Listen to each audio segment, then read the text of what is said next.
बिस्मिल्लाहिर्रहमानिर्रहीम। Dear student, आज हम केमिस्ट्री 11 क्लास चैप्टर नंबर 1 की एग्जांपल नंबर 8 को सॉल्व कर रहे हैं। एग्जांपल नंबर 8 के अंदर ये हमें बताना चाह रहा है कि हमें अगर 10 ग्राम आइस दी जाए तो इसके अंदर वाटर के कितने मॉलिक्यूल्स होंगे, इसके अंदर 10 ग्राम आइस के अंदर हाइड्रोजन के कितने एटम होंगे, ऑक्सीजन के कितने एटम होंगे और टोटल कोवलेंट बॉन्ड कितने पाए जाते हैं। अब इसे हम सॉल्व करते हैं। वेरी सिंपल और इजी क्वेश्चन है। सबसे पहले हमने लिखना है कि गिवन हमारे पास जो है वो गिवन मैस ऑफ आइस, ये जो आइस है इसका जो गिवन मैस है वो हमारे पास 10 ग्राम है। फिर हमने लिखना है कि molar mass of water, molar mass of water that is equal to 18 gram. Hydrogen का एटॉमिक मास 1 होता है तो ये 2 है, 2 हो जाएंगे। ऑक्सीजन का एटॉमिक मास 16 होता है तो ऐसे ये टोटल 18 ग्राम हो जाएगा। तो यहां से हमने इसके अब total number of molecules of water मालूम करेंगे। तो हम लिखेंगे total number of water molecule, कि ये जो वाटर मॉलिक्यूल टोटल कितने होंगे। तो ये हमारे पास फार्मूला होगा गिवन मैस, कि इसका गिवन मैस कितना है divided by molar mass of water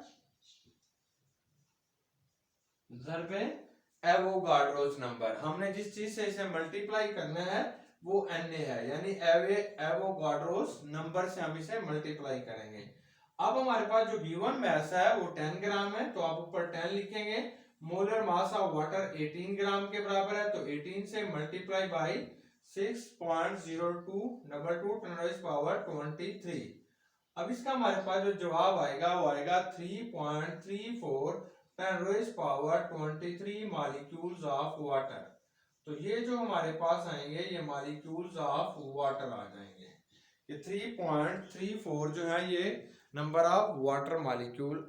अब हमने हाइड्रोजन एटम की तादाद कैलकुलेट करनी है। हम जानते हैं कि 1 molecule of water contain hydrogen. तो इसके अंदर जो हाइड्रोजन होते हैं वो हमारे पास 2 होते हैं। तो 3.34 molecules of water contain hydrogen. तो हम इसे सिंपली मल्टीप्लाई करेंगे। 2 मल्टीप्लाई बाई 3.34 10⁻23। तो ये भी 23 है। तो ये हमारे पास जो इसका जवाब आएगा जब आप इसे मल्टीप्लाई करते हैं तो ये 8 आएगा, 6 आएगा। तो 6.6 से 10⁻23 एटम्स ऑफ हाइड्रोजन। तो ये हमारे पास हाइड्रोजन के एटम आएंगे। अब हमने कैलकुलेट करने हैं ऑक्सीजन एटम। हम जानते हैं 1 molecule of water contain oxygen. तो एक वाटर के मॉलिक्यूल के अंदर जो ऑक्सीजन होगा वो 1 होगा। तो अगर 3.34 10⁻23 molecules of water contain oxygen, तो 1 ज़रब 3.34 10⁻23 एटम्स ऑफ ऑक्सीजन हमारे पास जवाब आ जाएगा। अब ये हमें नेक्स्ट पूछता है कि इसमें टोटल नंबर ऑफ एटम्स कितने होंगे। तो ये हमारे पास 2 तरीके हैं, या तो इन दोनों को जमा कर लें, या हम जानते हैं कि water is a try atomic molecule, पानी के अंदर 3 एटम होते हैं। तो इसको आपने मल्टीप्लाई कर देंगे तो टोटल नंबर ऑफ हमारे पास एटम्स आ जाएंगे इन 10 ग्राम ऑफ आइस में। तो हम लिखते हैं 1 molecule of water contain atom. तो एक मॉलिक्यूल ऑफ वाटर के अंदर जो एटम पाए जाते हैं वो 3 होते हैं। तो इस तरीके से हमारे पास 3.34 10⁻23 molecules of water contain atoms. तो 3 मल्टीप्लाई बाई 3.34 10⁻23। तो हम इसे ज़रब देंगे तो ये 12 आएगा और ये 3 से 9 और एक 10 आ जाएगा। ये फिर आपके पास हमारे पास आएगा 10.02 10 रेज पावर 23 जो हमारे पास आ जाते हैं। ये टोटल नंबर ऑफ एटम्स आ जाएंगे। अब इस क्वेश्चन का लास्ट हिस्सा ये है कि इसके अंदर total number of covalent bond बताने हैं। जैसे कि हम जानते हैं कि वाटर के एक मॉलिक्यूल के अंदर 2 कोवलेंट बॉन्ड पाए जाते हैं। ऑक्सीजन जो है वो 2 हाइड्रोजन के साथ 2 कोवलेंट बॉन्ड के साथ जुड़ा हुआ होगा। तो 1 molecule of water contain 2 covalent bond.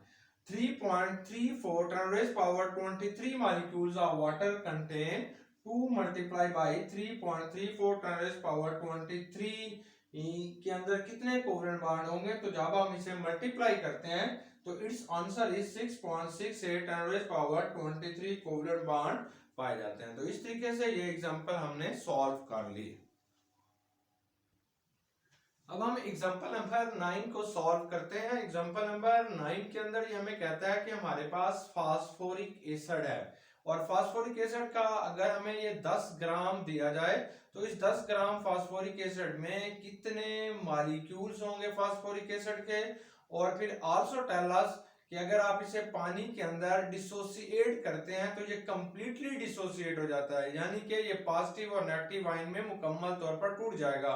फिर ये हमसे नेक्स्ट क्वेश्चन करता है कि इसके अंदर नंबर ऑफ पॉजिटिव आयन हमने बताने हैं और सेकंड क्वेश्चन ये है कि इसके कितने नंबर ऑफ नेगेटिव आयन होंगे और थर्ड क्वेश्चन ये है कि जो पॉजिटिव आयन इसके अंदर बने हैं उनका मास कितना होगा और नेगेटिव आयन जो बने हैं उनका मास कितना होगा। फिर हमसे ये चार्जेस के बारे में पूछ रहा है कि total number of positive charge कितना होगा, नेगेटिव चार्ज कितना होगा।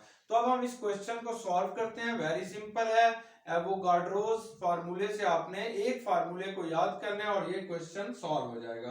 तो हमारे पास जो नंबर ऑफ मॉलिक्यूल्स का फार्मूला होगा तो आप लिखेंगे number of molecules of phosphoric acid तो गिवन मास बटा molar mass multiply by Avogadro's number. तो इसका जो गिवन मास है वो हमारे पास 10 ग्राम है। अब मोलर मास फास्फोरिक एसिड का क्या होगा, ये जो हमारा पीरियोडिक टेबल है हमारी बुक का पहला जो पेज होता है उसके अंदर पीरियोडिक टेबल दिया गया है। पीरियोडिक टेबल के अंदर हर एलिमेंट के टॉप के ऊपर रेड कलर के अंदर जो हिस्से लिखे जाते हैं वो उसके एटॉमिक मास हैं। तो हम जस्ट अपनी बुक का पीरियोडिक टेबल ओपन करेंगे और उनके एटॉमिक मासेस को जमा कर लेंगे तो वो उसका 1 मोल का मास आ जाएगा। अब हम पीरियोडिक टेबल को देखते हैं तो वहां पे हाइड्रोजन का एटॉमिक मास 1 होगा तो यहाँ पे ये 3 है तो 3 आ जाएगा। फास्फोरस का 31 होता है, ऑक्सीजन का 1 का 16 है, लेकिन यहाँ पे टोटल एटम ऑफ ऑक्सीजन 4 है तो 64 हो जाएंगे। जब हम जमा करते हैं तो टोटल इसका मास 98 हो जाएगा। तो 10 divided by 98 multiply by Avogadro's number तो टोटल नंबर ऑफ मॉलिक्यूल की तादाद हमारे पास 6.14 10 रेज़ पावर 23 मॉलिक्यूल्स आ जाएंगे। अगर हमें 10 ग्राम फास्फोरिक एसिड मिलता है तो उसके अंदर इतने मॉलिक्यूल्स ऑफ फास्फोरिक एसिड होंगे। अब नेक्स्ट क्वेश्चन इसका यह है कि इसमें नंबर ऑफ पॉजिटिव और नेगेटिव आयन की तादाद बतानी है। Very simple. तो ये हमारे पास फास्फोरिक एसिड का फार्मूला है H3PO4। ये वाटर के अंदर मुकम्मल तौर पर आयोनाइज हो जाता है, मतलब पॉजिटिव और नेगेटिव चार्ज के अंदर ये ब्रेकअप हो जाएगा। तो यहाँ पे 3 हाइड्रोजन आयन बनेंगे और 3 ये पॉजिटिव आयन बनेंगे, यानी 3 हाइड्रोजन आयन बनेंगे और 1 नेगेटिव आयन बनेगा जो कि फास्फेट होगा। तो अब इसमें नंबर ऑफ पॉजिटिव आयन कितने हैं, तो आप कहेंगे कि एक फास्फोरिक एसिड जो होता है वो 3 पॉजिटिव आयन दे रहा है। तो सिर्फ आपने 3 मल्टीप्लाई बाई मॉलिक्यूल्स जो 10 ग्राम के अंदर पाए जा रहे थे उससे मल्टीप्लाई करते हैं तो ये 1.84 2 10 रेज़ पावर 23 पॉजिटिव आयन आ जाएंगे। अब ये जो नेगेटिव आयन हमारे पास बन रहे हैं वो सिर्फ एक बन रहा है, यानी फास्फेट एक बन रहा है। तो इसलिए नंबर ऑफ नेगेटिव आयन क्या होंगे, तो आपने 1 मल्टीप्लाई बाई 6.14 10 रेज़ पावर 23 तो हमारे पास जो जवाब आएगा 6.14 10 रेज़ पावर 23 हमारे पास नेगेटिव आयन बन रहे हैं। तो नेगेटिव आयन यहाँ पे एक ही बन रहा है, वो फास्फोर ही है। अब इसका थर्ड 2 पार्ट इसके हमने हल कर लिए। तीसरा इसका यह है कि इसमें जो पॉजिटिव आयन आपने बनाए हैं इनका मास कितना होगा, तो वो एक ही फार्मूला हम इस्तेमाल कर रहे हैं एवोगाड्रोस वाला। ये नंबर ऑफ आयंस जो हमने वहां पे नंबर ऑफ मॉलिक्यूल्स लिखे थे वो हमारे पास फार्मूला होता है गिवन मास बटा मोलर मास ज़रबे एवोगाड्रोस नंबर। अब नंबर ऑफ पॉजिटिव आयन हमारे पास कितने बने हैं वो यहाँ पे आ गए हैं 1 0.842 10⁻23 वो हमने यहाँ पे लिख लिए। मास हमने मालूम करना है। ये जो पॉजिटिव आयन है ये क्या चीज है, ये हाइड्रोजन आयन है। तो हाइड्रोजन का जो एटॉमिक मास होता है 1.08 है, तो इसलिए हम मल्टीप्लाई बाय 6.02 10⁻23, तो टोटल जब आप इसे तकसीम करेंगे ये इसके साथ जाके मल्टीप्लाई हो जाएगा 6.02 10⁻23, इसके नीचे आप इसे डिवाइड करेंगे तो टोटल मास हमारे पास आ जाएगा 0.308 ग्राम। तो ये नंबर ये हमारे पास मास ऑफ पॉजिटिव आयन आ जाएगा। अब हमने कैलकुलेट करना है मास ऑफ नेगेटिव आयन, तो वही फार्मूला हम दोबारा इस्तेमाल करेंगे कि नंबर ऑफ नेगेटिव आयंस बराबर है गिवन मास जो हमने डिटरमाइन करना है मॉलिक्यूलर मास ज़रबे n है। अब जो हमने नंबर ऑफ नेगेटिव आयन मालूम किए थे उनकी तादाद हमारे पास 6.14 10⁻23 है। मास हमने मालूम करना है। ये जो नेगेटिव आयन हमारे पास है वो है फास्फेट। फास्फेट का जो एटॉमिक मास है वो हमने पीरियोडिक टेबल से मालूम किया हुआ है। फास्फोरस का 31 होगा, ऑक्सीजन का 16 होता है, 16 को 4 से मल्टीप्लाई करते हैं तो 64, दोनों को जमा करेंगे तो ये 95 ज़रबे 10। अब 95 को 6.14 से मल्टीप्लाई कर देना है और एवोगाड्रोस नंबर से आप इसे डिवाइड कर देंगे तो इसका जो हमारे पास जवाब आ जाएगा 9.689 ग्राम जो होगा वो हमारे पास नेगेटिव आयन बन जाएंगे। अब इस क्वेश्चन का लास्ट हिस्सा यह है कि इसके अंदर पॉजिटिव और नेगेटिव चार्जेस कितने हैं। अब हमें पता होना चाहिए चार्जेस क्या होते हैं। आयंस वो होते हैं जो ये बन गए हैं, ये आयन है। अगर आप चार्ज देखना चाहते हैं तो ये पॉजिटिव चार्ज 3 है, यानी यहाँ पे एक हाइड्रोजन के ऊपर एक चार्ज है, तो इस तरीके से 3 हाइड्रोजन आयन पैदा हो रहे हैं, तो 3 पॉजिटिव चार्ज है। और सिमिलरली ये अगर आप फास्फेट ग्रुप के ऊपर देख रहे हैं तो इसके ऊपर -3 है, तो ये इसका पॉजिटिव चार्ज है। तो यानी पॉजिटिव चार्जेस और नेगेटिव चार्जेस दोनों की तादाद सेम है, यानी ये पॉजिटिव 3 चार्ज है और ये नेगेटिव 3। तो नंबर ऑफ टोटल ये यहाँ पे आयंस की बजाय हम चार्जेस लिख देंगे। नंबर ऑफ पॉजिटिव चार्ज कितना होगा तो हम इसे मल्टीप्लाई करेंगे 3 मल्टीप्लाई बाई 6.14 10⁻23, तो ये 1.842 10⁻23 जो है ये पॉजिटिव चार्ज आ जाएंगे।